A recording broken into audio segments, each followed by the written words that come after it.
Assalamualaikum warahmatullahi wabarakatuh. Kembali lagi bersama saya Muhammad Firmansyah Maulidi. Pada kesempatan kali ini saya akan sharing materi tentang basic mechanical tentang centrifugal pump. Jadi, sebelum saya masuk kepada centrifugal pump, lebih dahulu saya akan menjelaskan definisi dari pompa itu sendiri. Apa itu pompa? Pompa adalah suatu alat atau mesin yang digunakan untuk memindahkan cairan dari suatu tempat ke tempat yang lain melalui suatu media perpipaan dengan cara menambahkan energi pada cairan yang dipindahkan yang berlangsung secara terus-menerus. Dan pokok pembahasan yang akan saya bawakan pada kesempatan kali ini yang pertama klasifikasi pompa, pompa sentrifugal, trouble pada pompa, sistem perawatan, dan yang terakhir adalah troubleshooting pada pompa. Yang pertama yaitu klasifikasi pada pompa. Nah, secara umum, pompa dapat diklasifikasikan menjadi dua bagian, yaitu pompa kerja positif atau positive displacement pump, dan yang kedua yaitu dynamic pump. Dan pompa perpindahan positif itu sendiri atau positive displacement adalah dikenal dengan cara beroperasinya, yaitu cairan diambil dari sisi suction, kemudian diberi gaya tekan di dalam rumah pompa dan dipindahkan ke sisi discharge. Perpindahan fluida di dalam rumah pompa berlangsung secara positif. Pompa ini digunakan di berbagai macam sektor industri, terutama untuk memindahkan air maupun fluida berviskositas tinggi. Dan selanjutnya, pompa dinamis, yaitu dikarakteristikan oleh cara beroperasinya, yaitu impeller yang berputar akan merubah energi kinetik menjadi tekanan maupun kecepatan yang diperlukan untuk mengalirkan fluida, sama halnya dengan pompa perpindahan positif. Pompa dinamik juga masih digolongkan ke dalam dua jenis, yaitu pompa sentrifugal dan pompa special effect atau pompa khusus, yaitu turbine pump. Dan yang terakhir adalah others, impulse, dan buoyancy. Dan selanjutnya saya akan menjelaskan bagian dari pompa pemindah kerja positif atau displacement pump, yaitu ada pompa reciprocating dan pompa rotary. Jadi bagian dari pompa reciprocating itu ada pompa torak, pompa plugger, dan untuk yang pompa rotary adalah ada sliding fan pump, internal gang pump, dan eksternal screw pump dan loop pump. Jadi untuk pompa reciprocating itu sendiri cara kerjanya saat mengalirkan fluida yaitu dikonversikan atau mengubah energi mekanis dari penggerak pompa menjadi dinamis atau potensial terhadap cairan yang dipindahkan. Perpindahan energi ke cairan akan terjadi melalui elemen berupa gear atau sering juga disebut crank atau cam yang bergerak secara memutar dan diberikan dorongan terhadap piston. Dan untuk yang pompa rotari ini sendiri memiliki prinsip kerja yang tidak jauh berbeda dengan pompa reciprocating. Tetapi elemen pemindahnya tidak bergerak secara translasi, melainkan bergerak secara rotasi di dalam casing. Dan selanjutnya ada pompa reciprocating, yaitu macam-macamnya ada pompa torak dan pompa plunger. Dan pompa torak itu sendiri, pompa ini menggunakan piston. Di sini pistonnya untuk menghisap dan mendorong fluida kerja. Jumlah dari piston tergantung dari desain pabrikan yang menyesuaikan pula dengan kebutuhan sistem. Semakin sedikit jumlah piston, maka akan semakin tidak stabil pula besar debit aliran air yang dikeluarkan. Untuk mendapatkan aliran fluida yang stabil, dapat dipergunakan proses relief valve atau pompa dengan piston yang lebih banyak. Dan untuk pompa plugger itu sendiri, pompa jenis ini mirip dengan piston atau pompa torak. Yang membedakan cuma tidak menggunakan piston. Bagian pompa yang mendorong fluida tidak secara penuh memenuhi ruangan silinder. Untuk lebih jelasnya, perhatikan gambar yang ada di slide ini. Antara pompa dan piston pompa plunger berikut ini, elemen bolak-balik di setiap di dalam berupa silinder dengan ukuran diameter dengan panjangnya lebih besar panjangnya. Alur melingkar pada silinder ini sebagai alat tempat untuk packing. Dan fungsi dari packing ini untuk mencegah kebocoran fluida di dalam silinder. Dan selanjutnya ada pompa rotari. Pompa rotari yaitu macamnya ada fan pump atau sliding pump. Dan fan pump ini menggunakan silinder di bagian rotor. Pangkal silinder terpasang pegas yang terhubung dengan rotor pompa. Sumbu tidak segaris dengan sumbu casing pompa sehingga saat rotor berputar, maka silinder rotor akan mengikuti bentuk casing dan mendorong fluida kerja menuju ke outlet pompa yang terdapat di sini outletnya. Dan selanjutnya ada pompa internal gear pump dan eksternal gear pump yang termasuk juga dalam pompa rotari. Dan untuk pompa internal gear pump, yaitu pompa ini menggunakan dua roda gigi sebagai penggerak fluida di dalam casing pompa. Satu roda gigi menjadi penggerak dan yang lainnya digerakkan. Jadi roda gigi ini penggerak berada di dalam roda gigi yang digerakkan. Terlihat bahwa fluida kerja masuk melalui inlet menuju sela-sela roda gigi ini yang lalu diputar oleh roda gigi dalam. Fluida tersebut bergerak menuju sisi outlet akibat dari dorongan dari roda gigi luar. Selanjutnya roda gigi dalam masuk ke sela-sela roda gigi luar sehingga mendorong fluida kerja untuk keluar ke sisi outlet pompa. Dan untuk yang external gear pump, prinsip kerjanya sama dengan pompa roda gigi internal. Hanya saja pompa roda gigi eksternal ini juga menggunakan roda gigi sebagai komponen utamanya. Yang membuat beda hanya kedua roda gigi ini berada di posisi yang sejajar. Dan roda gigi ini penggerak tidak berada di dalam roda gigi yang digerakkan, melainkan ada di luar sisi pompa. Dan selanjutnya ada screw pump. Screw pump ini menggunakan dua ulir yang bertemu dan berputar untuk menghasilkan aliran fluida sesuai dengan yang diinginkan. Jadi prinsip kerjanya itu prinsip kerjanya pompa ulir adalah fluida kerja yang masuk ke dalam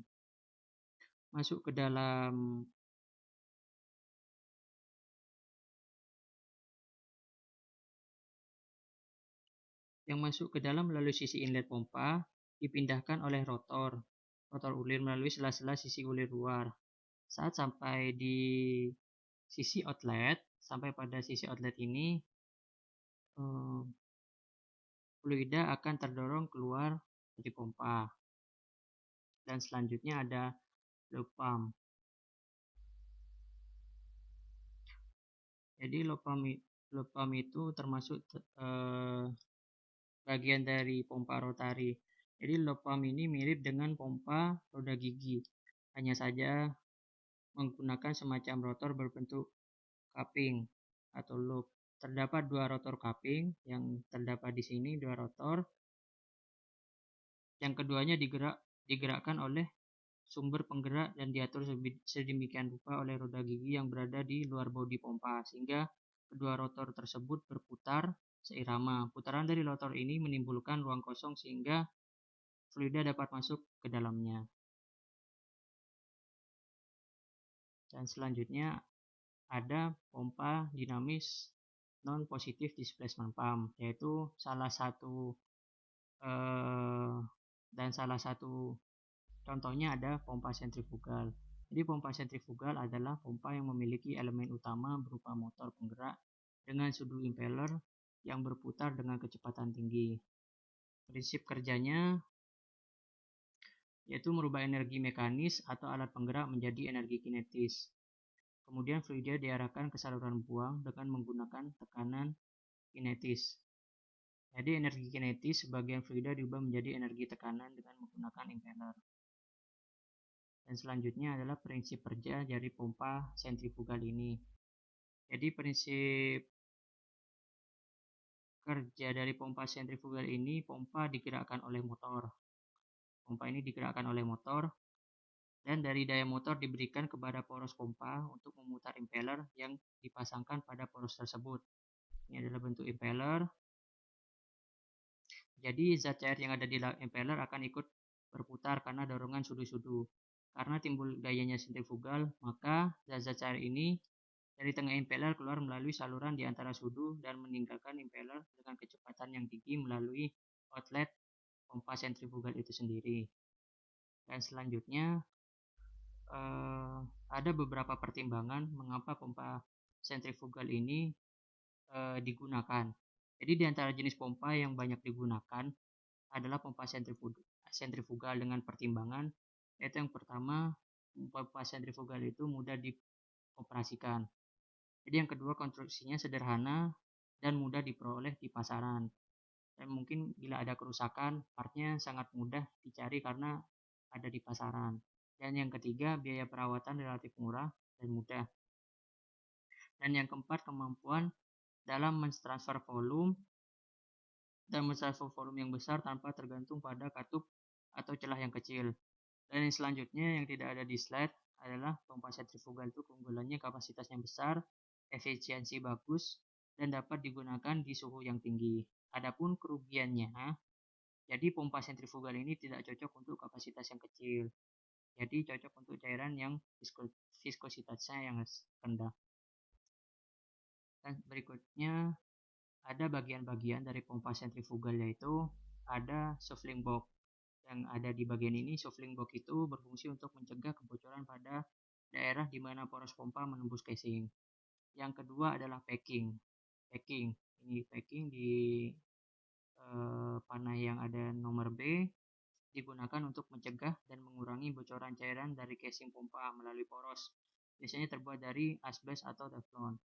Yang ketiga ini ada shaft atau poros. Poros ini berfungsi untuk meneruskan momen puntir dari penggerak selama beroperasi dan tempat kedudukan impeller dengan bagian-bagian yang berputar lainnya. Yang ketiga ada sleeve, fan, casing, impeller, casing, wearing, dan impeller. Yaitu fan itu sendiri, fan yang ada di bagian E ini adalah sudu impeller sebagai tempat berlalunya cairan pada impeller. Jadi impeller itu ada di bagian H, ada di bagian dalam ini. Jadi fungsinya untuk mengubah energi mekanis dari pompa menjadi energi kecepatan pada cairan yang dipompakan secara kontinu, sehingga cairan pada sisi isap secara terus-menerus akan masuk mengisi kekosongan akibat perpindahan dari cairan yang masuk sebelumnya. Dan saya akan melanjutkan.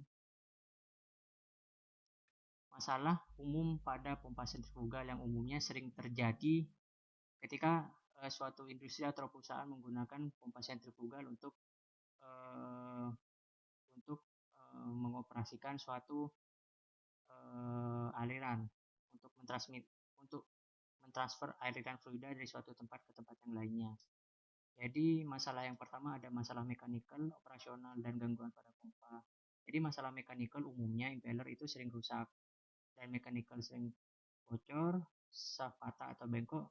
Jadi yang sering juga permasalahan di mechanical, bearing sering rusak. Dan selanjutnya ada masalah operasional, berkurangnya aliran fluida, berkurangnya tekanan fluida, putaran tidak mau naik, dan temperatur naik atau overheating. Dan yang paling sering, sangat sering ada gangguan pompa, yaitu surging, kavitasi, dan vibrasi. Nah, ketiga faktor ini sangat tidak bisa dihindarkan, cuman kita hanya bisa meminimalisirnya. Jadi surging itu sendiri adalah titik di mana tekanan output terlalu besar jika dibandingkan dengan jumlah aliran yang melewati impeller pompa. Ini menunjukkan kondisi operasi tidak stabil. Dan kavitasi adalah peristiwa terbentuknya gelembung-gelembung uap di dalam cairan yang sedang mengalir karena tekanan cairan yang berkurang sampai di bawah tekanan uap jenuh. Pada suhu operasi pompa, gejala kavitasi ini terjadi karena menguapnya zat-zat cair yang sedang mengalir di dalam. Pompa atau di luar pompa, karena tekanannya berkurang sampai di bawah tekanan uap jenuhnya. Jadi gejalanya timbul pada pompa, biasanya ada suara yang berisik atau ada getaran. Untuk kerjanya menjadi turun, kalau dioperasikan dalam jangka waktu yang lama akan terjadi kerusakan pada permukaan dinding saluran. Yang terakhir ada vibrasi, yaitu getaran pada pompa. Nah, ini hal yang tidak bisa dihindarkan. Jadi analis getaran merupakan salah satu alat yang sangat bermanfaat sebagai prediksi awal terhadap adanya masalah pada mekanikal. Jadi indikator yang baik untuk menentukan apakah suatu peralatan yang berputar dalam kondisi yang baik ada vibrasi. Jadi kita bisa menentukan semakin kecil nilai suatu vibrasi, maka eh, maka baiknya suatu peralatan tersebut. Dan juga sebaliknya, apabila peralatan yang berputar mempunyai getaran yang besar atau tinggi, maka kondisi peralatan tersebut cukup rawan. Oleh karena itu, suatu peralatan yang berputar sebaiknya memiliki nilai getaran standar yang sudah ditentukan oleh pabrikan pembuatan dari pompa, pabrikan yang memproduksi pompa tersebut. Jadi selanjutnya sistem perawatan pada pompa sentrifugal. Jadi klasifikasinya ada routine maintenance, predictive maintenance, dan preventive maintenance. Apa itu routine maintenance? Yaitu merupakan inspeksi harian terhadap peralatan yang terpasang dalam keadaan beroperasi. Hal ini dilakukan agar gejala-gejala tadi atau kerusakan dapat segera diketahui, sehingga kerusakan dapat segera diketahui. Sehingga kerusakan yang lebih fatal dapat dihindari. Sedangkan untuk menetapkan kerusakan yang terjadi dilakukan dengan langkah pemeriksaan menggunakan instrumen seperti pada predictive maintenance. Jadi kegiatannya bisa dengan cara memeriksa kondisi oli, meriksa temperatur fluida, meriksa apa ada vibrasi yang terlalu besar, dan yang terakhir yaitu bisa memeriksa pada baut-baut pada sambungan yang mungkin agak longgar karena akibat adanya vibrasi. Jadi untuk yang predictive maintenance merupakan tindakan perawatan yang bersifat pengamatan terhadap objek yang melakukan pengukuran-pengukuran tertentu.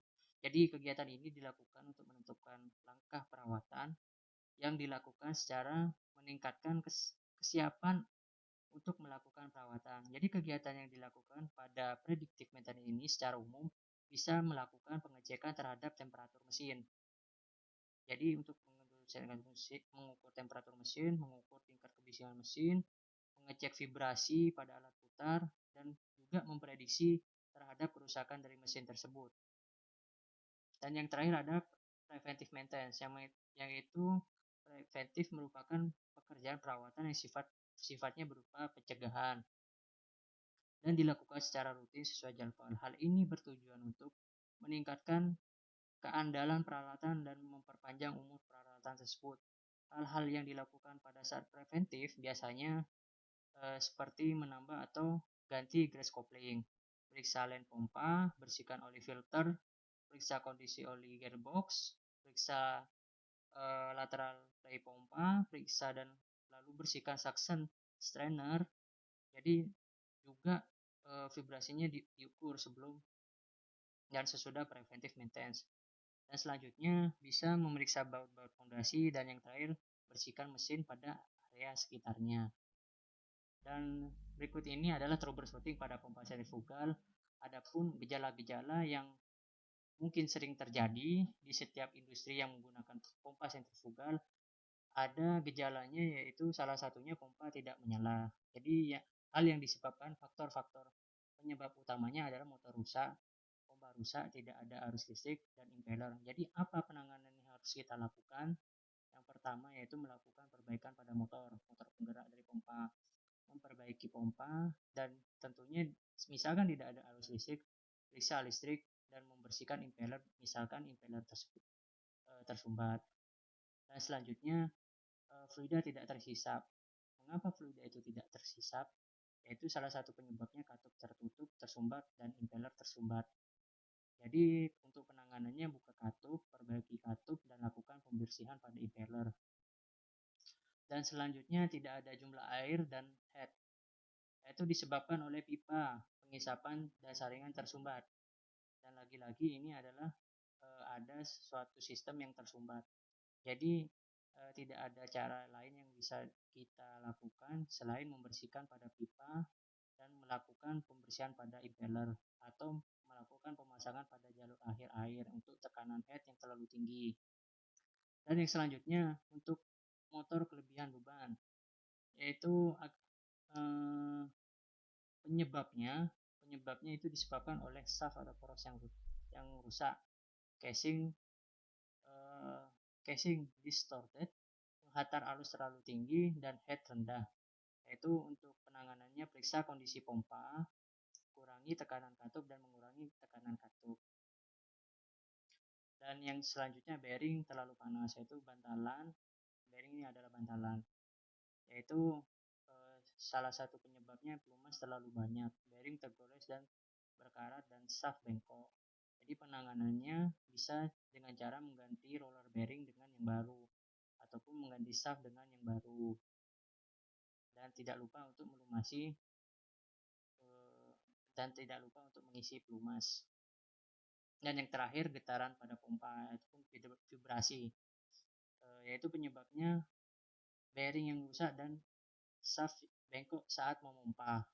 Yaitu bisa kita lakukan dengan cara mengganti shaft, memperkuat pipa, dan mengganti roller bearing dan underwater bearing.